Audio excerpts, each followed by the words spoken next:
Alguns anos atrás, eu estava na ponte aérea, voltando do Rio de Janeiro, e uma semana particularmente difícil. Era uma época que eu não me alimentava bem, não dormia bem, e eu vivia uma das épocas mais difíceis da minha vida profissional. Quando eu entrei no avião e sentei, fiz o óbvio, abri o computador para trabalhar. Logo a aeromoça veio me pedindo para fechar, dizendo que o voo estava lotado e que não era permitido, na verdade, dizendo que eu estava na saída de emergência e que não era permitido o uso de computadores. Eu tentei mudar de assento, obviamente, mas o voo estava lotado. E então, como de costume, eu já estava pronta para colocar o meu fone de ouvido, quando eu escutei a seguinte frase: por que você não aproveita esses 40 minutos para você? Eles não vão mudar nada na sua vida. Quando virei, um homem simpático sorriu e continuou dizendo: sabe que eu já mudei do Brasil faz um tempo, mas me assusta, cada vez que eu venho para cá, ver as pessoas trabalhando e vivendo nesse ritmo e ver que eu vivia exatamente assim. Eu fiquei envergonhada, tentei jogar o assunto para o esporte, maratona, bicicleta, mas logo ele me perguntou: e o computador, hein? O que tem nele de tão importante? Eu contei que trabalhava no LinkedIn e ele me perguntou se eu conhecia o Oswaldo, que era o nosso CEO na época. Eu disse, claro. De onde você conhece ele? Então ele me disse: eu vim desse mercado. Fui eu que trouxe o Google e o Facebook para o Brasil. Gente, eu fiquei desesperada. 1000 conexões passaram na minha cabeça, pessoas, frases, notícias. Eu sabia quem tinha trazido o Google e o Facebook para o Brasil. Esse cara era uma referência para mim.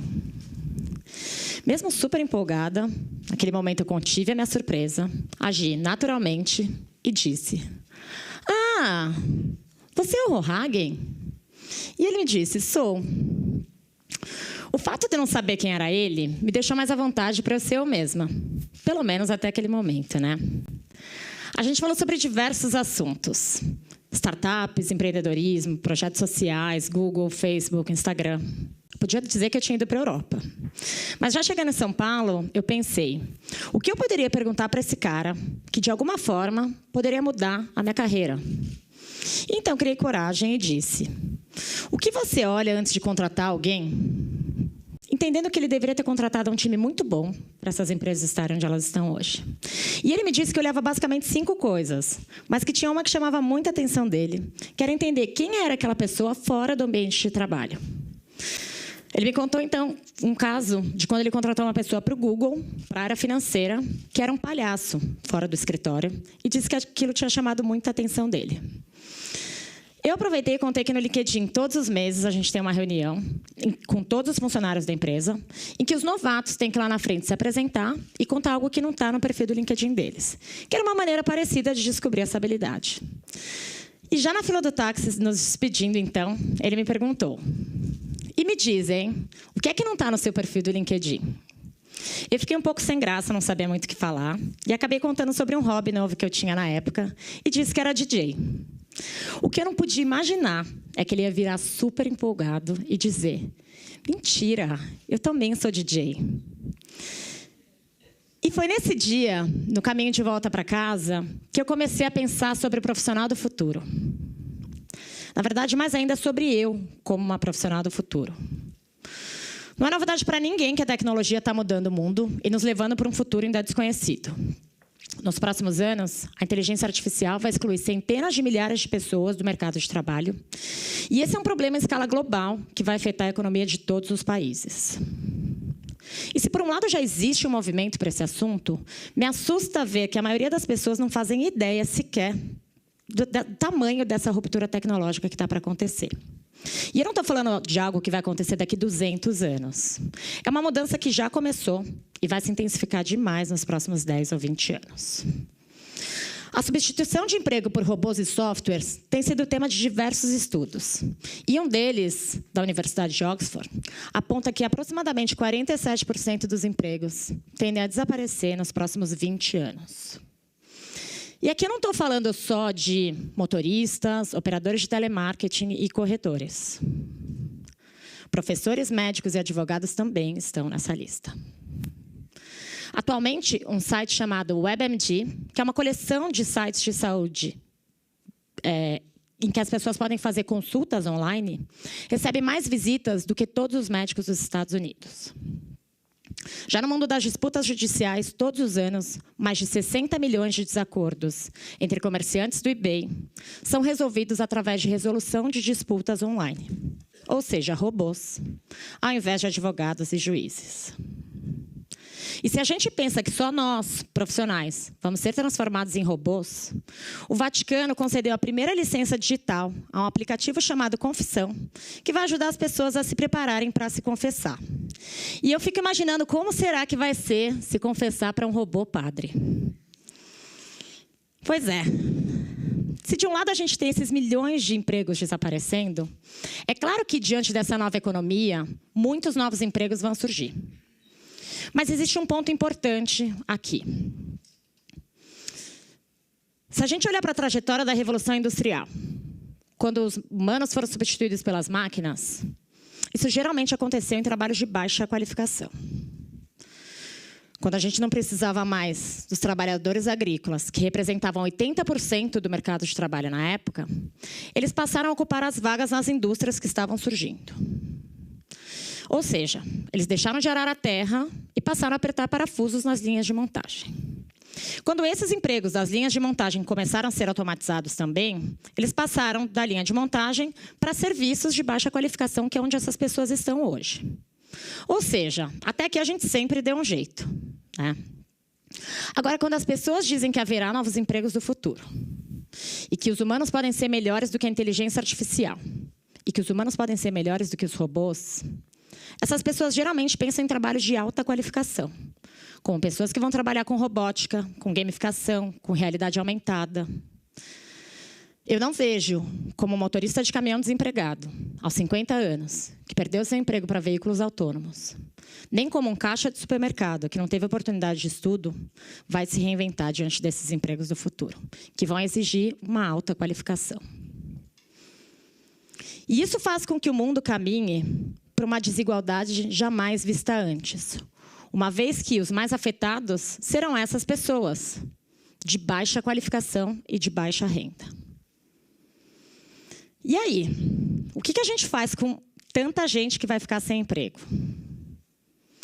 Muita gente diz que a solução para isso é a possibilidade de se criar uma renda básica universal, ou seja, oferecer uma renda básica para qualquer adulto, independente dessa pessoa trabalhar ou não. Eu confesso que eu fiquei um pouco chocada a primeira vez que eu ouvi falar nesse assunto, mas ele vem ganhando cada vez mais novos adeptos, inclusive grandes nomes do Vale do Silício, como Mark Zuckerberg e Elon Musk. Essa iniciativa é vista como uma forma de compensar o desemprego gerado pela automação. Só que aqui não está claro o que é universal, nem o que é básico. Quando a gente fala renda básica universal, a gente pensa, na verdade, em um problema de forma nacional para um problema que é global. E eu vou dar um exemplo aqui para a gente entender melhor isso. Imaginem vocês que a inteligência artificial e as impressoras 3D vão excluir milhões de trabalhadores escravos em Bangladesh. Quem vai pagar a renda básica deles? Será que os Estados Unidos e a Europa vão recolher imposto do Google, da Amazon, da Apple e vão usar esse dinheiro para pagar a renda básica dos bengaleses? Eu não sei o que vocês acham disso, mas eu particularmente não acho que isso vai acontecer. E aqui também não está claro o que é básico quando a gente fala em renda básica universal. O que é básico para vocês? Quais são as necessidades básicas do ser humano? Algumas pessoas vão dizer que alimento e abrigo são suficientes. Já outras vão dizer, educação tem que fazer parte desse pacote. Mas se a gente falar de educação, de quanto tempo a gente está falando? 6 anos? 12 anos? PhD? Quando as pessoas perdem a sua empregabilidade, a única coisa que vai lhes restar é a renda básica universal. Então, o que compõe essa cesta é uma questão ética muito delicada. A gente está falando do provável surgimento de uma enorme classe de pessoas ociosas. E aí eu fico pensando, será que essas pessoas que reclamam tanto do trabalho vão ficar felizes com essa possibilidade? Ou será que doenças como estresse, depressão, obesidade, e até suicídio vão se agravar ainda mais diante dessa falta do que fazer. Então, como a gente se prepara para esse mundo que a gente nem sabe ainda bem qual vai ser? Afinal, quais são os empregos do futuro? Detetive de dados? Psicólogo de robôs? A verdade é que eu não tenho essa resposta. Não sei dizer quais são os empregos do futuro e eu acho que talvez ninguém ainda tenha essa resposta. Do mesmo jeito que 10, 12 anos atrás, a gente não sabia que iam existir youtubers, motoristas de Uber, desenvolvedores de aplicativo, jogadores de League of Legends. A gente também não tem como dizer quais serão os empregos do futuro. 65% das crianças que estão no ensino médio hoje vão trabalhar em um emprego que ainda não existe. Mas então, como que essas escolas e essas universidades se preparam diante de um futuro tão incerto? Eu já estive algumas vezes no Vale do Silício visitando as universidades mais inovadoras de lá. Eu visitei universidades sem campus, universidades sem professores, colégios para crianças superdotadas que aprendem através de projetos, com impressoras 3D, corte a laser. Eu fui em uma universidade do Google com a NASA, que fica dentro da NASA. Eu vi muita coisa muito legal e muito interessante.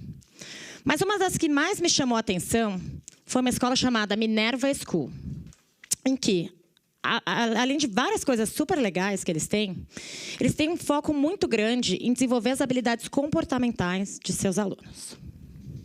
Foi lá uma das primeiras vezes na vida que eu ouvi dizer que as habilidades do futuro não serão as habilidades técnicas, e sim as habilidades comportamentais. Uma vez que, com a inteligência artificial, os robôs poderiam aprender quase qualquer habilidade técnica que a gente tem hoje, mas, ao menos não tão cedo, poderiam desenvolver as suas habilidades comportamentais. O World Economic Forum reforçou esse insight quando listou e apresentou ali quais serão as 10 habilidades mais importantes para o profissional do futuro. E confirmou que todas elas, sem exceção, serão habilidades comportamentais e não técnicas. Em outras palavras, para ser bem-sucedido, esse profissional do futuro vai ter que saber como pensar e não mais o que pensar. A maioria das escolas e das universidades hoje nos ensinam o que pensar e não como pensar. A gente cresceu ouvindo dos nossos pais, dos nossos professores, dos nossos chefes e da sociedade em geral o que era certo e o que era errado. E diante de um modelo linear industrial como aquele, se a gente fizesse o que era certo, a gente tinha uma chance muito grande de sermos bem-sucedidos. Já na era digital, decorar nomes e fórmulas já não faz mais sentido. As respostas estão prontas na internet. Isso não quer dizer que a gente não vai ter que se desenvolver tecnicamente. A gente vai, sim, ter que desenvolver essas habilidades. E a chance delas estarem ligadas à tecnologia e à codificação é enorme. Porém, a velocidade da mudança das coisas vai ser tão grande que essas habilidades técnicas vão ter um prazo de validade muito curto.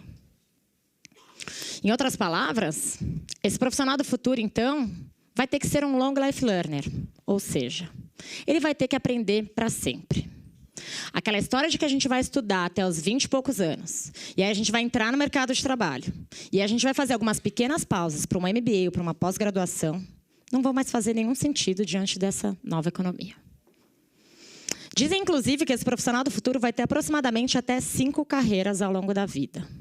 Isso se elas não acontecerem ao mesmo tempo. O futurista Alvin Toffler disse que o analfabeto do século XXI não será aquele que não sabe ler e escrever. Sim, aquele que não souber aprender, a desaprender e a reaprender. É claro que isso tudo são possibilidades. Mas o que eu sinto é que, independente do que vai acontecer no futuro, nós, humanos, hoje, estamos ficando cada vez melhores em compreender o cérebro e a inteligência. Mas a gente está evoluindo cada vez menos a nossa consciência. E as pessoas confundem inteligência e consciência. Inteligência é a capacidade de resolver problemas. E consciência é a capacidade de sentir. A gente está criando inteligência artificial, mas a gente não está criando consciência artificial. Dizem que no ano de 2029, um computador vai se tornar tão inteligente quanto nós, seres humanos. E que em 2045, um único computador vai ser mais inteligente do que toda a humanidade junta. Porém, não há nenhum indício de que esses computadores vão se tornar conscientes, ao menos tão cedo. Eles não vão poder sentir. E se é isso que vai diferenciar a gente dos computadores, isso que vai diferenciar a gente dos robôs, a gente tem que começar a desenvolver mais a consciência humana. A gente está cada vez mais desenvolvendo o nosso externo e esquecendo de olhar para dentro da gente. Cada vez mais nos é cobrado que a gente seja o melhor profissional, o mais bem-sucedido, o mais inteligente, o mais competitivo. Mas ninguém ensina a gente a lidar com as nossas emoções. E se a gente não aprender e não entender que a felicidade não está em ter, e sim em ser, a gente vai continuar criando mais e mais robôs humanos. Pois não é preciso ser um robô para agir como um. Então, hoje, quando eu penso, quem será o profissional do futuro? Quem serei eu como profissional do futuro? Para mim, o profissional do futuro vai sim desenvolver as habilidades externas. Mas se ele não desenvolver os skills internos e conseguir equilibrar isso dentro dele, a chance dele viver uma vida medíocre e infeliz será muito grande. Em outras palavras, o ser humano, o profissional do futuro, nada mais é do que um ser humano do futuro. E hoje, quando me perguntam o que é que não está no meu perfil do LinkedIn, eu digo que, além de ser DJ, eu venho acordando de anos em que eu vivi anestesiada. Eu levei anos para perceber que eu era uma perfeita ninguém. Que eu respondia à demanda da sociedade, às demandas do meu trabalho, às demandas da minha família, menos as minhas. Até porque eu não tinha a menor ideia de quais eram as minhas próprias vontades, senão atender às expectativas dos outros. E hoje, quando me perguntam o que é que me fez acordar de tudo isso, foi o amor. O amor em perceber, descobrir e aceitar a beleza das minhas próprias imperfeições. E vocês? O que é que não está no seu perfil do LinkedIn? Obrigada.